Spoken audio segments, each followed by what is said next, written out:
আমরা আজ জানবো চৈতন্য চরিতামৃতে শ্রীল কৃষ্ণদাস কবিরাজ গোস্বামী পাদ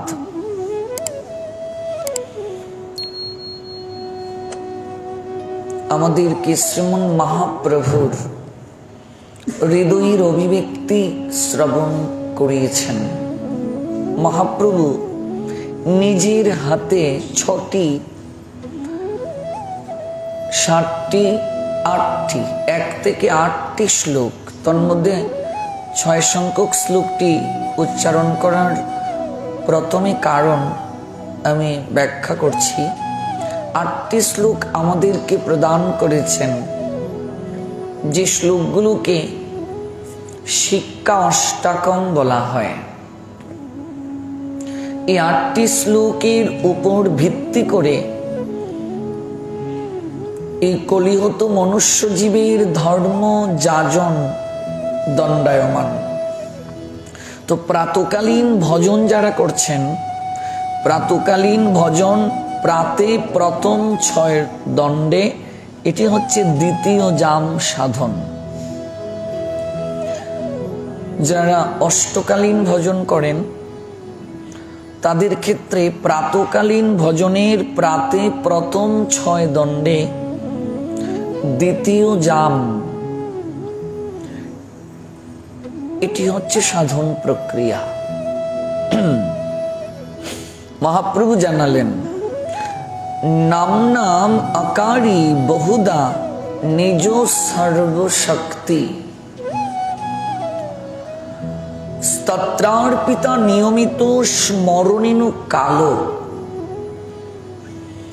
এতাদৃশী তব কৃপা ভগবান মম অপি, দুর্দৈবম ইদৃশৈহজনী ন অনুরাগ।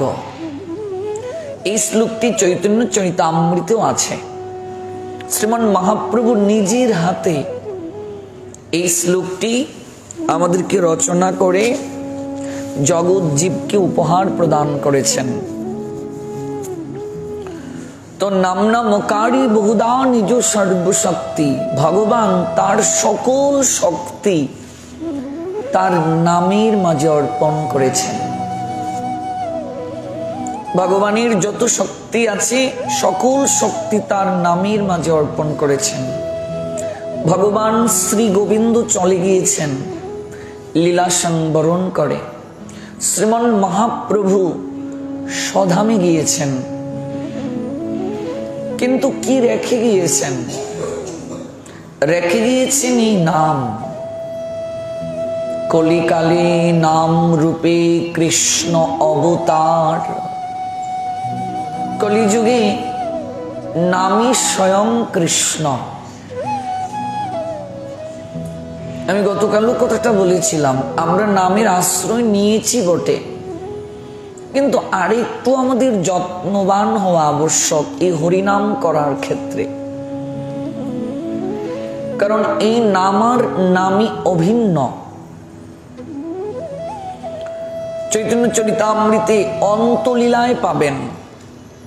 তার আগে একটা অনুরোধ রাখছি সবার কাছে, আমরা যারা শ্রীমন মহাপ্রভুর ভাবধারায় চলছি, আমাদেরকে অবশ্যই চৈতন্য চরিতামৃতটা ভালো করে অধ্যয়ন করা আবশ্যক।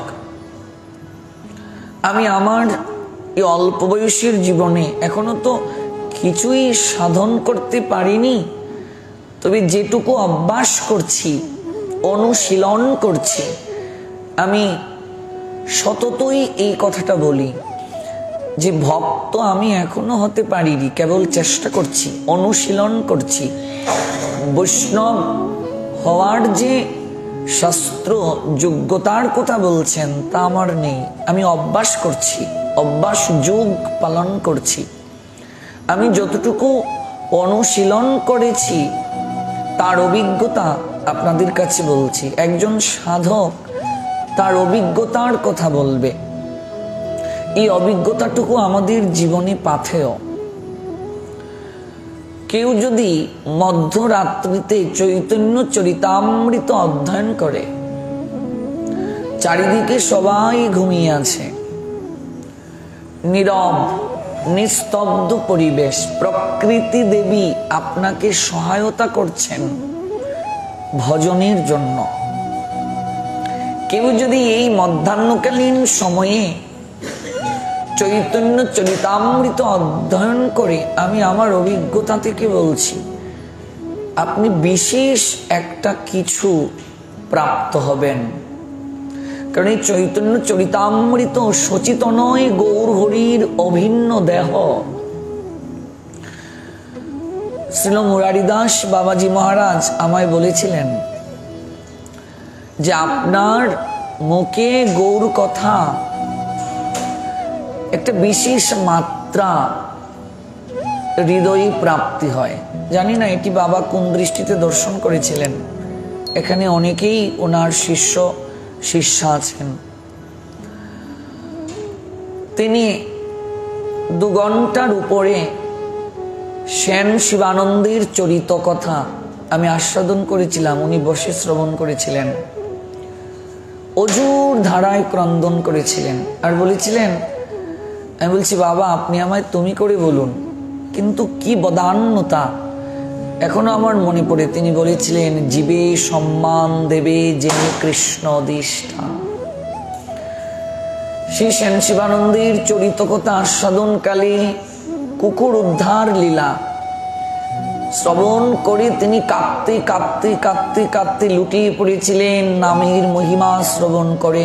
গৌর হরি কুকুরটিকে বলেছিলেন, তোর তো 4টি চরণ, সামনের 2টো চরণ একটু উর্তন করে, এই দেখ আমার হাতে সন্দেশ আছে, নারকেলের নাড়ু আছে, নিজের হাতে তোকে পাইয়ে দেব, কেবল সামনের 2টো চরণ একবার তুলে হরি বল। শ্রীমান মহাপ্রভু কেবল মনুষ্য জীবকে উদ্ধার করেছেন তা নয়, কোনো কালে এমন হয়নি পশু পাখি কীট পতঙ্গ পর্যন্ত তারই অহৈতুকী করুণার সাগরে ডুব দিয়েছে একমাত্র কৃষ্ণ নামের দ্বারা।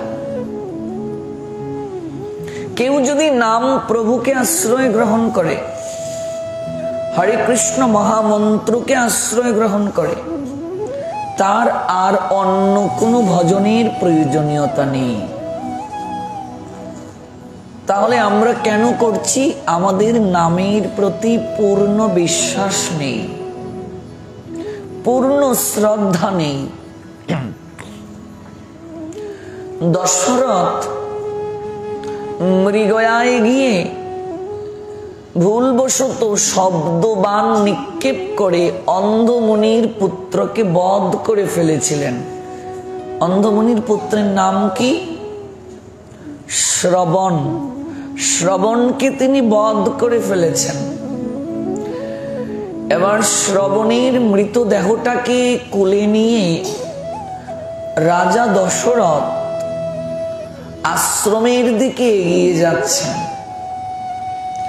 অন্ধমুনি আর তার সহধর্মিনী বলছেন, শ্রবণ এলি বাবা, আমরা যে তৃষ্ণায় কাতর, জল আনয়ন করতে এত সময় ক্ষেপণ করলি কেন? দেখ তোর মা তৃষ্ণায় ধুকছে, পিপাসায় আমার বক্ষ বিদীর্ণ হয়ে যাওয়ার উপক্রম, কথা বলছিস না কেন বাবা? রাজা দশরথ অন্ধমুনি আর তার সহধর্মিনীর এই আর্তনাদ সচক্ষে অবলোকন করে অশ্রু বিসর্জন করলেন। অত্যন্ত সজল নেত্রে করুণ কণ্ঠে বললেন, মুনিবর, আমি আপনার পুত্র শ্রবণ নই, আমি রাজা দশরথ। মহারাজ, আপনি? আমার পুত্র কোথায়? আপনার পুত্র আর কোনোদিন ফিরবে না মুনিবর। কি কথা বলছেন?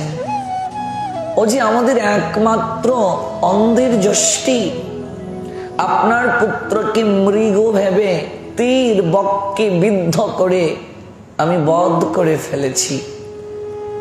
ভাবুন তো পিতার অবস্থাটা কি হবে, তখন মায়ের অবস্থাটা কি হবে।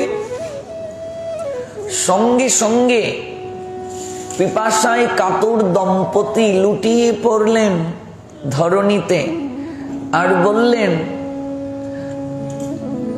যার অনুভূতি নেই কোনটি মৃগ কোনটি মনুষ্য, তার কখনো রাজা হওয়ার অধিকার হতে পারে না। আমি আর দেহের মাঝে প্রাণ রাখতে পারছি না, তবে যাওয়ার পূর্বে অভিসম্পাদ দিয়ে যাচ্ছি, যে পুত্র সুখে এই জগৎ থেকে আমরা চলে যাচ্ছি, তদ্রূপ পুত্র সুখে তোমার মৃত্যু হবে। তখন রাজা দশরথ সন্তানই প্রাপ্ত হননি, তার সন্তান নেই, কি করে তার মৃত্যু হবে। এরপরে পুত্রেষ্টি ক্রিয়া যজ্ঞ হয়েছিল, অনেক বিষয় আছে রামায়ণে, পুত্র প্রাপ্তির জন্য যজ্ঞ করেছিলেন। আমাদের প্রসঙ্গ তা নয়, আমাদের প্রসঙ্গ নামের মহিমা। বিচলিত হয়ে গেলেন রাজা দশরথ, কি করে ভগবান তার সকল শক্তি নামের মাঝে অর্পণ করেছেন। শ্রীমান মহাপ্রভুর এই শ্লোকের তাৎপর্যটা আমরা শ্রবণ করছি। তখন তিনি গুরু আশ্রমে প্রবেশ করলেন। আপনি যখন কোনো সিদ্ধান্ত নিতে অপারগ হবেন, তখন আপনি গুরুদেবের চরণে শরণাপন্ন হবেন। কার্পণ্য দোষ উপহত স্বভাব পৃচ্ছামি তাং ধর্ম সংমরচেতা যাশ্রেমশেত নিশ্চিতম ব্রুহি তৎমে শিষ্যতে অহম সাদিমাম তাম প্রপন্নাম। কার্পণ্য জনিত দুর্বলতার প্রভাবে কিং কর্তব্য বিমূঢ় আমি হয়ে গেছি।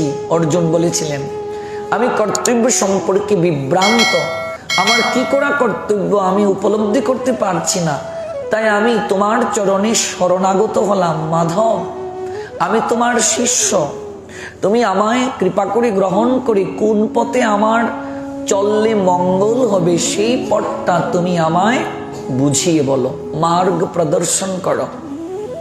তারপর ভগবান তাকে জ্ঞান উপদেশ দিতে শুরু করলেন।